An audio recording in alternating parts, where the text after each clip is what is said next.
قيل لها ادخل الصرح فلما رأته حسبته لجة وكشفت عن ساقيها قال إنه صرح ممرد من قوارير قالت رب إني ظلمت نفسي وأسلمت مع سليمان لله رب العالمين. Dikatakan kepada Balkis, masuklah ke istana. Ketika Balkis melihat lantai istana itu, dia menyangkanya kolam air yang besar. Dia menyingkapkan gaun yang menutupi kedua betisnya. Dia Sulaiman berkata, sesungguhnya ini hanyalah lantai licin berkilap, yang terbuat dari kaca. Balkis berkata, ya Tuhanku, sesungguhnya aku telah berbuat zalim terhadap diriku. Aku berserah diri bersama Sulaiman kepada Allah, Tuhan semesta alam. Balkis mengalami 3 tahap. Melihat, menyadari kesalahan dan menerima kebenaran. Puncak kekaguman bukan hanya pada teknologi istana, tetapi kesadaran bahwa Allah lebih besar daripada seluruh kemegahan dunia. Analogi kehidupan pada seorang mahasiswa sangat yakin jawabannya benar. Setelah dosen menunjukkan data yang lebih kuat, ia berkata, saya salah, ternyata pemahaman saya belum lengkap. Seperti itulah sikap Balkis, realistis, logis dan objektif menyikapi sesuatu yang benar.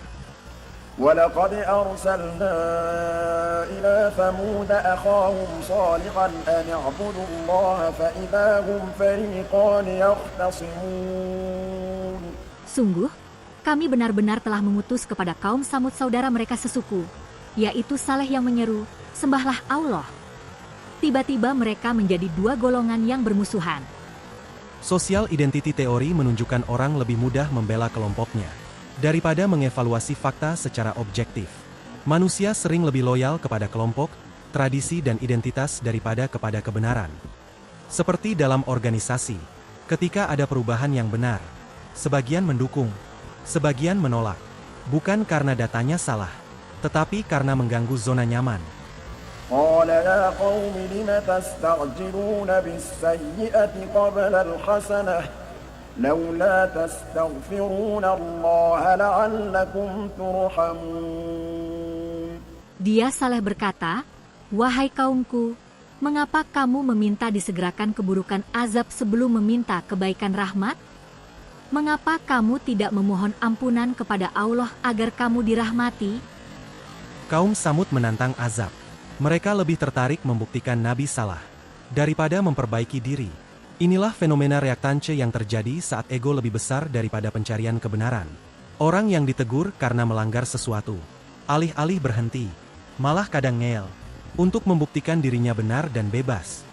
قالوا اطيرنا بك وبمن معك قال طائركم عند الله بل أنتم قوم تفتنون.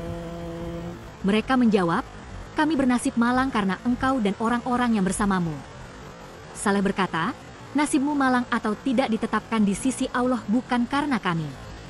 Kamu adalah kaum yang sedang diuji. Manusia sering mencari kambing hitam daripada mengevaluasi dirinya sendiri. Psikologi menyebutnya external attribution bias, bahwa kesalahan selalu dianggap berasal dari luar. Contoh mahasiswa gagal ujian lalu berkata, dosennya jahat soalnya susah, tanpa mengevaluasi cara belajarnya. وكان في المدينة 9 رهط يفسدون في الأرض ولا يصلحون. Di kota itu ada 9 orang laki-laki yang berbuat kerusakan di bumi.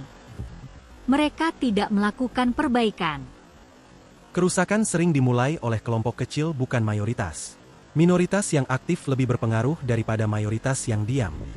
Analogi kehidupan. Dalam kantor, kadang hanya beberapa orang yang menyebarkan gosip, tetapi dampaknya merusak seluruh tim. قالوا تقاسموا بالله لنبيتنه وأهله ثم لنقولن لوليه ما شهدنا مهلك أهله وإنا لصادقون. Mereka berkata, bersumpahlah kamu masing-masing dengan nama Allah bahwa kita pasti akan menyerang Saleh bersama keluarganya pada malam hari. Kemudian, kita akan mengatakan kepada ahli warisnya bahwa kita tidak menyaksikan kebinasaan keluarganya itu. Sesungguhnya kita adalah orang-orang yang benar. Kebatilan yang tidak mampu menang dengan ide, sering menggunakan kekerasan. Extremist group behavior menunjukkan kelompok yang terancam, sering meradikalisasi tindakan mereka. Analogi kehidupan, ketika tidak bisa menang secara profesional, seseorang mulai menjatuhkan reputasi, menyebar fitnah, sabotase. وَمَكَرُوا مَكْرًا وَمَكَرْنَا مَكْرًا وَهُمْ لَا يَشْعُرُونَ. Mereka membuat tipu daya dan kami pun menyusun tipu daya, sedangkan mereka tidak sadar. Manusia boleh merencanakan, tetapi hasil akhir tetap berada dalam kehendak Allah. Kemampuan manusia itu terbatas karena banyak hal tak dapat dikendalikan. Contoh, seseorang membuat rencana licik untuk kudeta, namun justru tindakannya terbongkar, dan dirinya sendiri yang terkena akibatnya.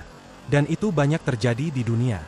Manusia yang rendah hati akan berkembang ketika menemukan kebenaran, sedangkan manusia yang dikuasai ego dan kepentingan akan menolak fakta, menyalahkan orang lain, dan akhirnya terjebak dalam akibat dari rencananya sendiri.